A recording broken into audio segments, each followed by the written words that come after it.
El invierno de 1988 en Buenos Aires, Argentina, quedó marcado por uno de los sucesos más mediáticos de la historia, y me refiero a un crimen. El cuerpo de una niña de 11 años sumergido al fondo de una piscina luego de su competencia escolar de natación. Un caso que 35 años después sigue causando indignación por su impunidad y la manera tan negligente con la que se procedió, como si no se tuviese la intención de revelar el nombre del responsable. Se hizo de todo para que el misterio permaneciera hasta la posteridad. Y esta es la historia de hoy.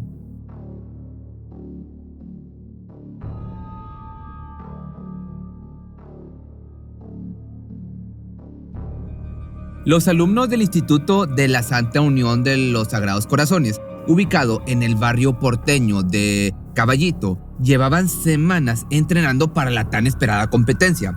Todos los niños participantes eran experimentados nadadores y estaban al cuidado de sus entrenadores. De entre el grupo destacaba la habilidad de una pequeña llamada Jimena Hernández. Apenas tenía 11 años, pero poseía gran talento para este deporte.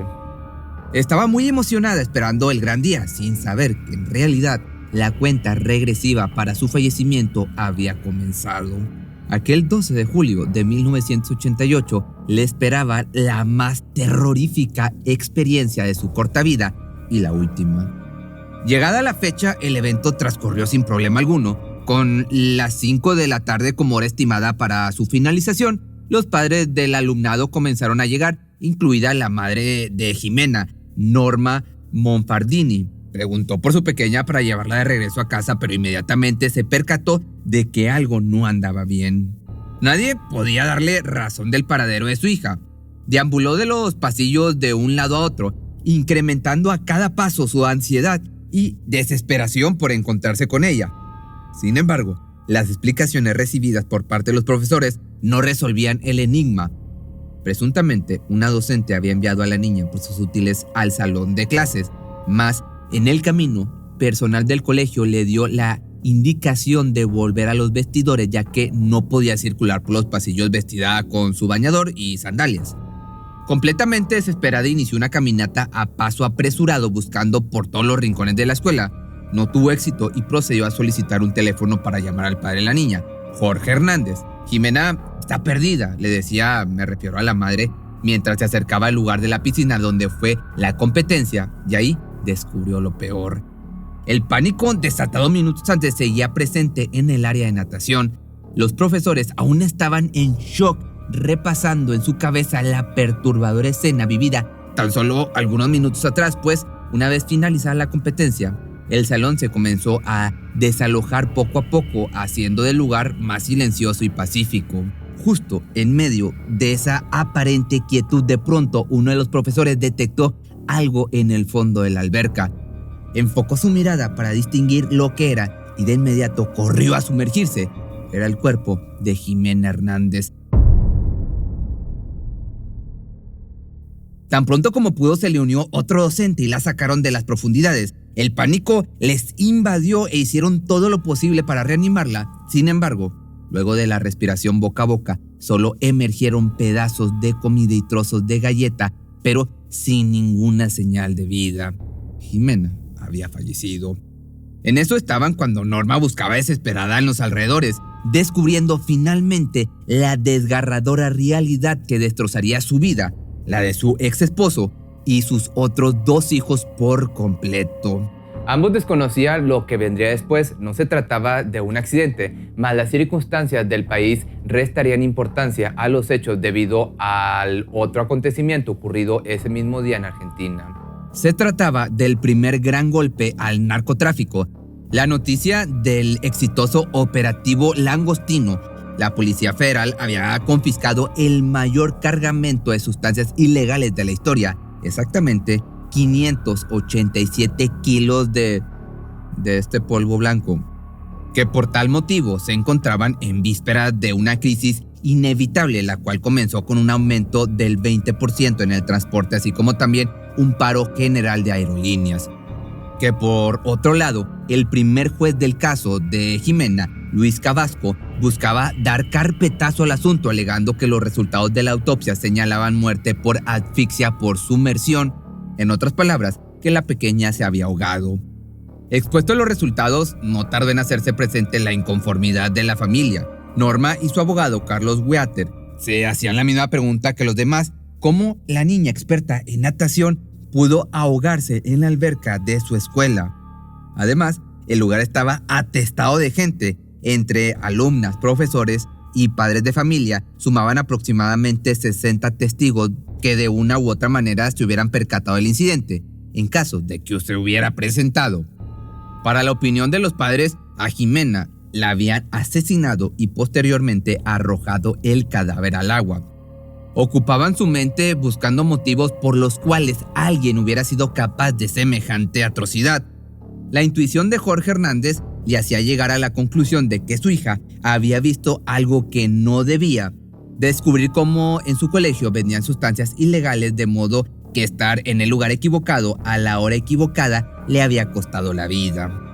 Sin embargo, pese al transcurso de los días, la muerte de la pequeña parecía no significar gran problema para las autoridades. El juez Cabasco se manejaba de forma negligente, haciendo a un lado la relevancia del caso. Como respuesta, Norma Monfardini tomó la situación en sus manos e inició una especie de campaña tratando de trasladar la atención de la opinión pública hacia el asesinato de su hija y así generar la presión que fuera necesaria.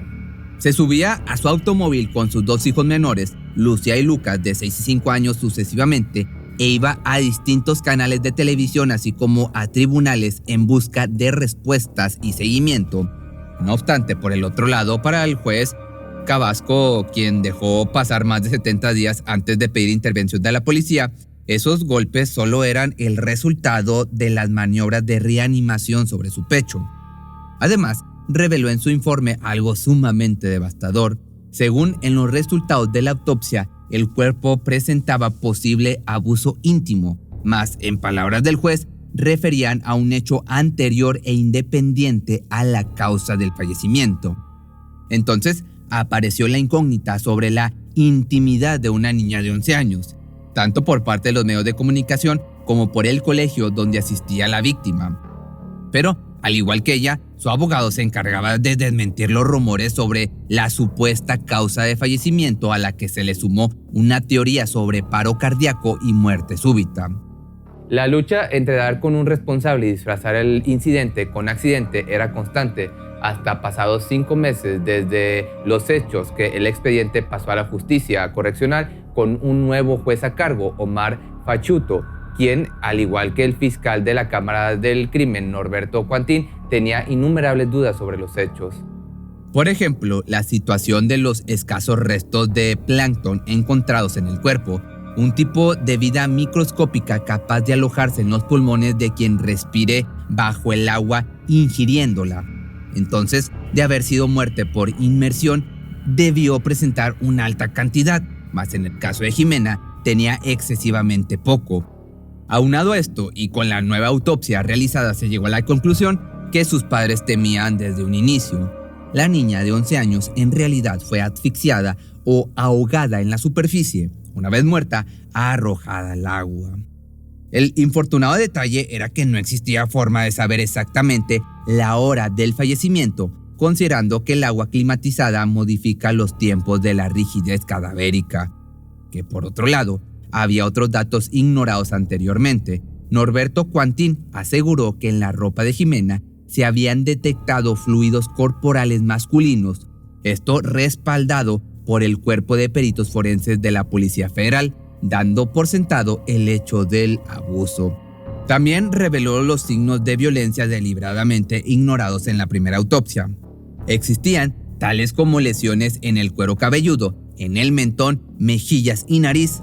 Lo que ocurre es que no le dieron la importancia debida, fue lo que dijo en su momento el doctor, que de igual forma la lucha estaba lejos de llegar a su fin, pero para noviembre de ese mismo año ya había 6 sospechosos y un testigo. Se trataba de la señora María de Los Ángeles Casas, abuela de una de las alumnas que denunciaba haber visto a un hombre cerca de la piscina cuando el salón de natación ya estaba casi vacío. que, mientras los denunciantes gritaban su verdad a los cuatro vientos, en contraparte salía la hermana María Clara, superiora provincial de la Congregación de la Santa Unión de los Sagrados Corazones, lanzando un comunicado dirigido a la opinión pública afirmando que dicha institución no tenía nada que ver con algún encubrimiento o complicidad, que a la par los padres de familia tomaban su postura al respecto entre quienes procedían a cambiar a sus hijos de colegio y quienes apoyaban con los ojos cerrados tanto a directivos como a religiosos. El mundo seguía girando, la gente tomando sus precauciones y Argentina preocupada por superar la crisis económica en la que había estado sumergida. Mientras tanto, Juantín procedió a una reconstrucción de los hechos. Este quería probar a toda costa que aunque la piscina en aquel momento estuviera cubierta por una especie de globo, era posible introducir un cuerpo por una de las paredes de lona, dando paso a la hipótesis de que el culpable pudo haberla arrojado mientras todos se despedían caminando hacia la puerta, quedando a espaldas de la alberca sin ser visto o levantar sospechas. Entonces, con esto, un rayito de esperanza surgió ya en enero de 1989, gracias a la muestra de sangre de 8 sospechosos que sería enviada al Life Code Institute en Estados Unidos. Esto con el propósito de ser comparada con la muestra de fluidos corporales encontrados en el traje de baño de la víctima. Apenas avanzaba un poco la tecnología y se creía que gracias a ella se podría llegar a un veredicto, pero el ADN no pudo ser extraído a consecuencia del mal estado de la muestra. El atuendo mojado se había archivado en una bolsa dentro del cajón del escritorio del juez Sebasco. El hecho solo desató aún más la furia de Nora, quien daba entrevistas, señalaba sospechosos y exigía justicia.